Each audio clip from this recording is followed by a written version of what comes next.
Tiens, bah, je vais en faire. C'est quoi les tailles? Ça c'est M. Moi j'aime pas trop ça. Bienvenue donc au sanctuaire Nos Amis pour la Vie. Donc c'est un endroit que j'ai créé avec ma maman quand je suis arrivée au Maroc. On a décidé voilà, de venir en aide un petit peu aux habitants et aux chiens, donc en prenant des chiens en charge pour les soigner, pour les nourrir. Puis très vite on s'est retrouvés débordés. On avait beaucoup de chiens. Donc on a trouvé notre ange gardien, Mohamed, qui donc nous a loué son terrain pour pouvoir reconstruire tout le nécessaire pour que nos animaux vivent finalement en sécurité, loin de la rue. Et ensuite, avec ma maman, on a décidé vraiment de sensibiliser au maximum la population. Donc en tant qu'Européenne, on a voulu parler un petit peu aux Français, au monde entier finalement, de ce qui se passait, de la difficulté qu'avaient les Marocains à gérer la population canine. Donc nous, notre rôle avec l'association Nos Amis pour la Vie, c'est d'aider les Marocains à vivre mieux avec les chiens. Donc comment les aider? Grâce à la stérilisation et à la vaccination.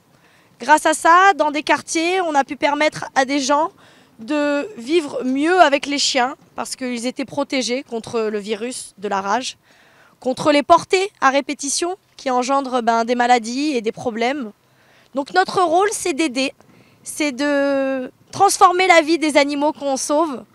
On leur trouve des familles et on a besoin d'aide au quotidien pour continuer à sauver des chiens, mais surtout à stériliser et à vacciner un maximum de chiens errants afin d'éradiquer la rage et diminuer la population canine à Marrakech. Actuellement, là, au terrain, nous avons une centaine de chiens. 100, 110. On a des chiens qui vivent en liberté, dont on s'occupe. À charge, actuellement, on va dire 120 chiens. Et on a une dizaine d'équidés. C'est un gouffre financier. C'est-à-dire que je fais la manche tous les jours sur les réseaux sociaux. Au début, c'était avec mes économies, avec l'aide de ma famille. On pouvait faire ce qu'on avait à faire. Aujourd'hui, on a trop de chiens. Tout le Maroc nous appelle pour accueillir des chiens. Et on n'a pas de subvention. Donc, on demande de l'aide sur Facebook, sur Instagram. On demande de l'aide parce que on n'a pas d'autre solution, en fait. Voilà. Tout à fait. On a un budget de plus de 1800 € mensuels pour nourrir les chiens. Ensuite, 1500 € pour la nourriture des ânes. Bien sûr, il y a les frais vétérinaires. Il y a beaucoup de charges. La location du terrain, la nourriture, les soins vétérinaires, la voiture. Par exemple, on n'a plus de voiture, donc on doit toujours avoir des transporteurs pour amener les chiens, pour faire des sauvetages. Ça demande beaucoup de ressources financières, vraiment, de gérer un sanctuaire comme ça. On a beaucoup d'espace et donc pour l'entretenir, ça coûte de l'argent. Beaucoup d'argent. Alors en moyenne, par an, on stérilise à peu près 100 chiens. Mais la première année, on a stérilisé 300 chiens. Tous les chiens qui sont ici au sanctuaire sont stérilisés, sont vaccinés. Mais on continue, on va dire chaque mois, à stériliser en moyenne une dizaine de chiens par mois. Dès qu'on a des dons pour stériliser, on stérilise. Non, le chien regagne son quartier. Et dans ce quartier-là, il va être un agent sanitaire. En fait, il va protéger les habitants et son quartier. Lui, il est vacciné, il est stérilisé et il tient à son territoire. Un chien, il est territorial. Donc, il ne va pas laisser les autres chiens rentrer dans le quartier. Donc, si vous stérilisez dans un quartier tous les chiens, il n'y a pas des nouveaux chiens qui rentrent. Et c'est comme ça qu'on veut agir à Marrakech, avec une cartographie et par quartier. On a fait un pilote à Targa. Malheureusement, voilà, c'est un combat au quotidien. Il faut être plusieurs, il faut être nombreux pour stériliser. Et les Marocains, ils ont compris l'importance de la stérilisation. Donc déjà, c'est bien parce qu'on est compris par la population. Évidemment, alors vous savez, tout est une question d'argent. Si demain, on a plus de ressources financières, nous, on a le savoir-faire. On peut avoir des équipes dans plusieurs quartiers pour récupérer des chiens.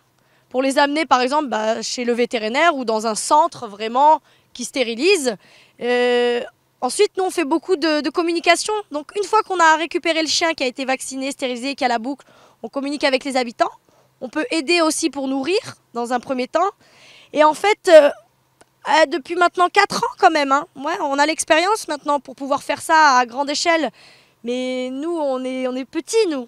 On est 4, 5, on s'occupe de nos animaux. Et si les gens nous aident, on peut faire beaucoup pour les chiens. سميتي سي محمد، لقب حربي لي. انا مع هاد جوليا نحتفظوا بهاد الكليبات الزوينين تاع الشارع، وتنتمنوا من الناس المسؤولين اللي صحاب الفريان تيشدوا الكلاب وتكرفصوا عليهم، تنتمنوا منهم يتعاونوا معنا. حقاش الناس شويه صعاب مع الحيوانات بزاف كاع، وهنايا لقاو راحتهم ولقاو شحال من حاجه تيلقاوها هنايا وتلقاو الناس يعناو بهم. وتنشكروا الناس اللي تيجيو عندنا وتيتعاونوا معنا، مرات تيجيبوا لنا الكروكيات، تيجيبوا لنا اللعاب، شحال من حاجه. وانا الدور ديالي هنايا هو الكلاب اللي تنجيبوهم جداد تنطلعوا فيهم شويه بشويه تيولفوا، تنخرجوهم تنجيبوا بهم دوره باش ما والكلاب الاخرين تنشدوهم تنديروا لهم فاكسا اللي تيكونوا في الشارع، تنديروا لهم فاكسا، تنديروا لهم الكولي باش ما يقيسوهمش شحال الفريان. قلت لك عندنا شي 99 كلب، من ضمنهم شي وحدين مشاو لاوروبا فوق شي 50 60 كلب اللي مشاو، ومن ضمنهم وحده مشات هاد الصباح هذا جات ثاني السيده من هنايا.